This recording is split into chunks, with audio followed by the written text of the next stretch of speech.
नमस्कार। श्रोताओं, कहते हैं पारसमणि लोहे को छूकर सोना बना देती है। यूं तो पारसमणि हम सबके घर में होती है, हम उसे रोज देखते हैं लेकिन पहचान नहीं पाते।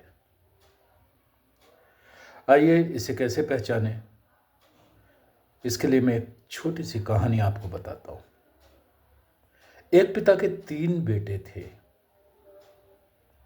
अपने बुढ़ापे में एक दिन पिता ने तीनों बेटों को अपने पास बुलाया और कहा, बेटो, तुम जानते हो मैं बूढ़ा हो गया हूं और विदा लेने से पहले मैं घर की सारी संपत्ति तुम तीनों में बांट देना चाहता हूं। मैंने संपत्ति के 3 भाग कर दिए हैं। पहला भाग जो लेगा उसे सारा नगद रुपया दूंगा। दूसरा भाग जो लेगा उसे खेत और घर दूंगा। और जो तीसरा भाग लेगा उसे मेरा 2000 पुस्तकों वाला एक पुस्तकालय लाइब्रेरी प्राप्त होगी।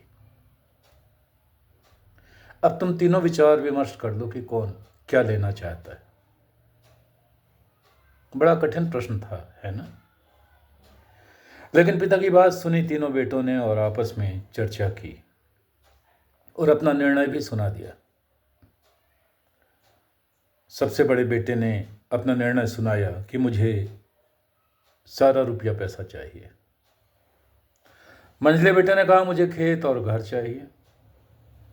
और सबसे छोटे बेटे ने पुस्तकालय में अपनी इच्छा जाहिर की। वो 2000 पुस्तकों को लेकर संतुष्ट हो गया और तीनों अपना अपना हिस्सा लेकर अपने अपने घर में रहने लगे।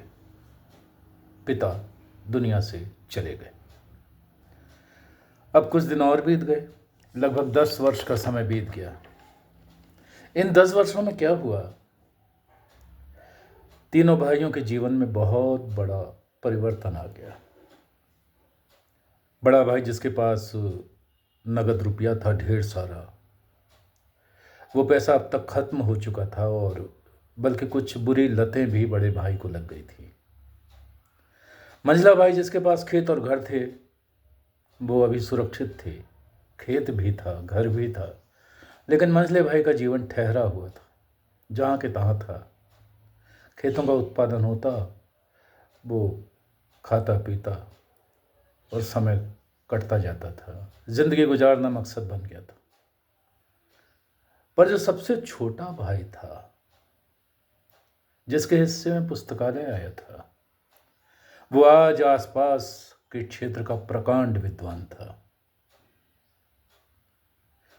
विद्वान होने के कारण सब उसका आदर करते थे।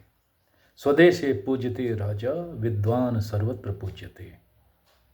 राजा की पूजा तो केवल अपने देश में होती है, विद्वान की पूजा हर जगह होती है।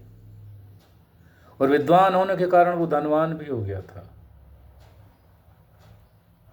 जबकि पिता ने उसे अपनी विरासत में कोई धन संपत्ति नहीं दी थी। अब सोचिए कि इस कहानी से हमें कौन सी सीख मिलती है। वो कौन सी पारसमणि है जो हम सब के पास है पर हम उसका उपयोग नहीं करते। जी हाँ, वो पारसमणि है पुस्तकें। याद रखिए, आप धन से ज्ञान नहीं खरीद सकते, लेकिन ज्ञानवान होने से धन छाया की भांति पीछे पीछे स्वयं चला आता है। सचमुच वे बच्चे बहुत भाग्यशाली होते हैं जिन्हें अपने पिता से पुस्तकों का प्रेम विरासत में मिलता है। इन पुस्तकों के स्पर्श से लोहा सोना बन जाता है।